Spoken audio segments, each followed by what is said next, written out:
I am somewhat mostly awake right now, and hope that you all are somewhat mostly awake right now too.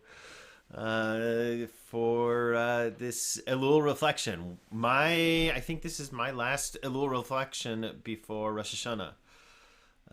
So I thought we would share one of my favorite Elul songs, psalms for this season, and also one of my favorite texts. So I'm not quite awake, so I thought we would start with the song, with the hope that this is something to wake us up. So this is a traditional psalm that's added to the liturgy, the daily liturgy, traditionally. Back when I was in a shul that had a daily minyan, this was always one of the distinct parts about being in the month of Elul, was that you would add this psalm in. So anyways, this is sort of the line, the quintessential line from the psalm, Achat sha'alti me'et Adonai ota avakesh. This is the one thing that I ask of the eternal, the one thing that I ask of this world, that I may dwell in the house of goodness and holiness for all the days of my life.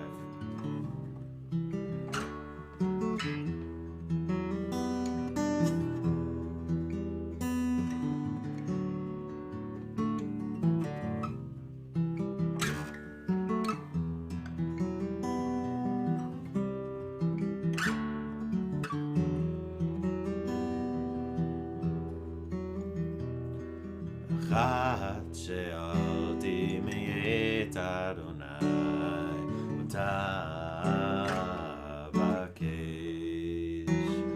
Achat she'alti me'et Adonai ota avakesh. Shivti bevet Adonai kol yemei chayai. לחזור בנועם אדוני ובקר בחלום.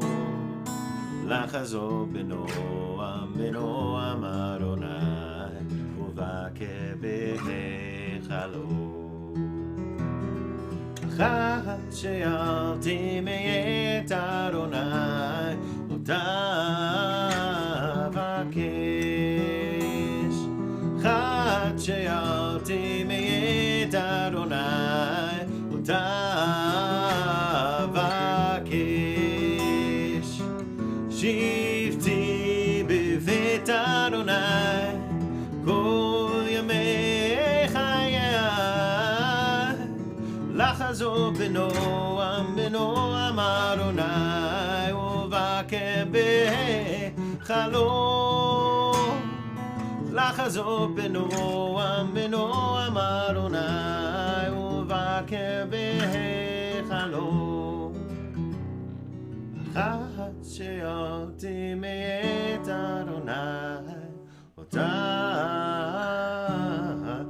אבקש.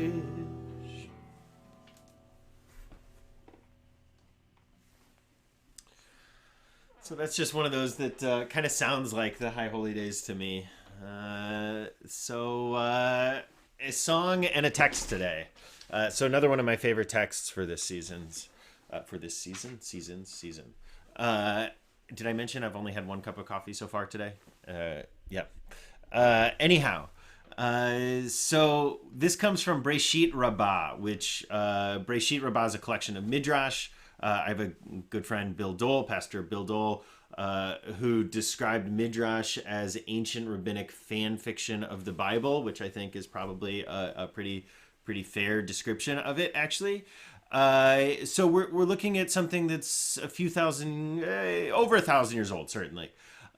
So here's what it says.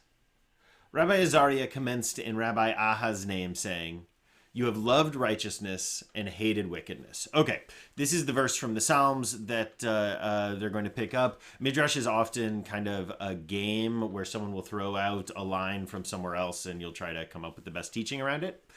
So that's sort of what we're getting here. Rabbi Azariah in Rabbi Aha's name, one of the great names, referred this verse to our father Abraham. That's one of the traditional ways of describing Abraham, Avraham Avinu, our ancestor Abraham, literally our father Abraham. So Rabbi Azariah said in this teaching in Rabbi Acha's name that this is about Abraham. And he describes it as when Abraham, our father, stood to plead for mercy for the Sodomites. Now, a moment about this, right? Because we're about to get an image of Abraham during Rosh HaShanah. This is actually what I'm going to talk about on Rosh Hashanah day. But we're about to get this image of the Akedah, of the binding of Isaac, where Abraham comes close to killing his child. What I would call sort of the great moral failure of Abraham in the Torah.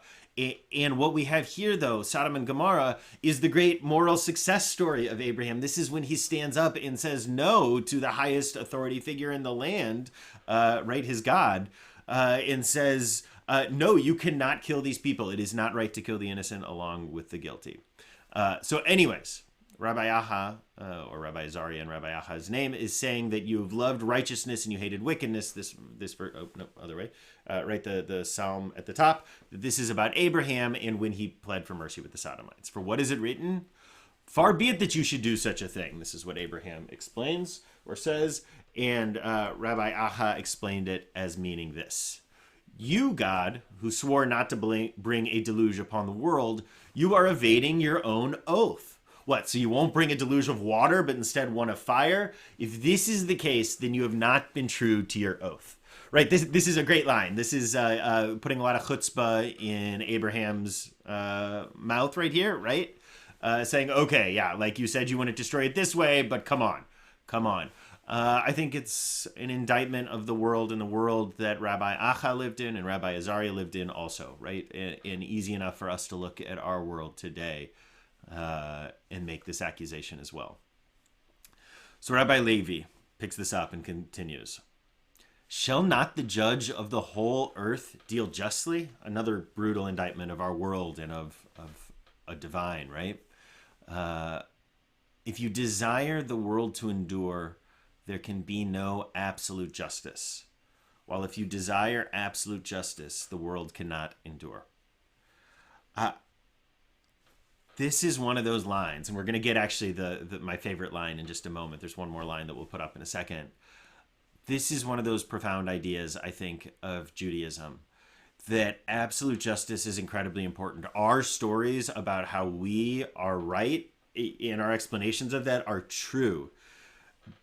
But the other person at the other end of whatever quarrel, whether we are talking geopolitical or we are talking like the most intensely interpersonal, always has a version of their story where they're the hero too, right? Where justice isn't being served for them.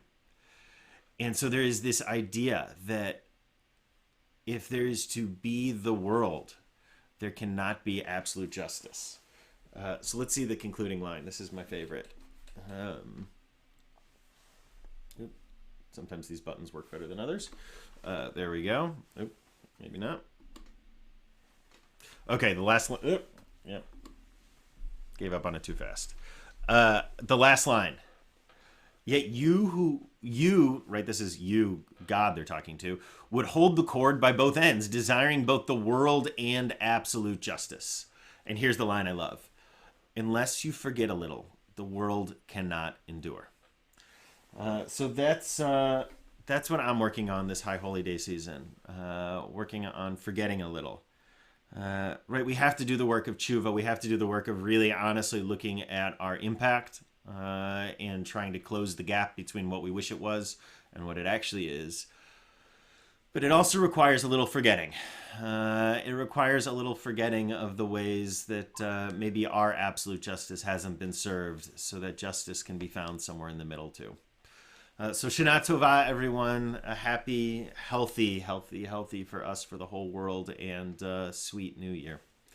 Take care, and we'll see you Rosh HaShanah, Friday night. For those who don't know, CRC is always available and open for High Holy Days. Since the very beginning, we have been free and around for people. But of course, that is going to be just as true today. So here you go. I'll put up the whole schedule, and I think it's going to play the Nigun with it. So there you go.